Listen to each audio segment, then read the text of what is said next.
السلام عليكم ورحمة الله وبركاته. كل سنة وانتم طيبين، يا رب تكونوا بخير في كل مكان.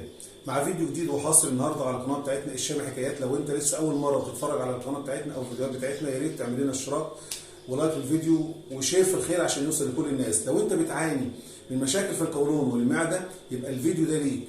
لفيت كتير عند الدكاترة وخدت علاج كتير ومفيش نتيجة، تاكل أي حاجة بطنك تبقى عاملة زي الحجر.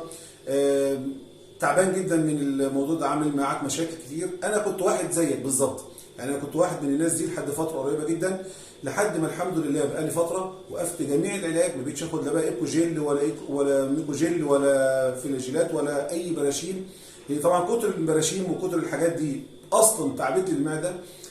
بقالي فتره كبيره حوالي اكتر من 5-6 شهور موقف العلاج خالص، ما باخدش اي علاج نهائي تماما، لكن متعود على حاجه واحده بعملها كل يوم الصبح.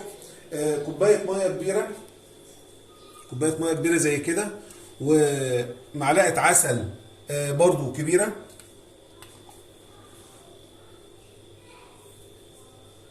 بحط شويه عسل حلوين يعني كبار،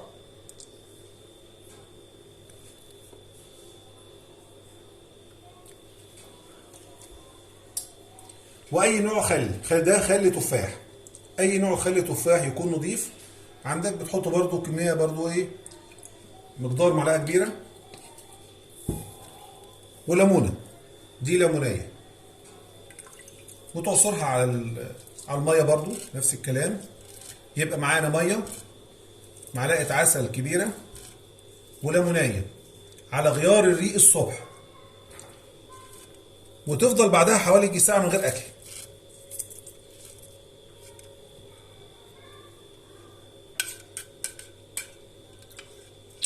بتقلبها شويه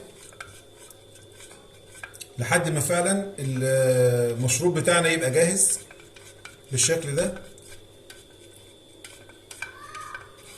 وتشربها على حوالي 3 مرات. يعني تشربها وتستنى، تشرب وتستنى لحد 3 مرات، وتستنى ساعة من غير أكل كل يوم الصبح على غير ريق. والله العظيم يا جماعة دي تجربة شخصية، والحمد لله رب العالمين جابت معايا نتيجة إيجابية جدا جدا جدا بفضل من ربنا سبحانه وتعالى. مفيش بقى لا علاج ولا برشيم، وقف كل العلاج الخاص بالمعدة والقولون. شير في الخير عشان غيرك يستفيد. شكرا، بحبكم في الله.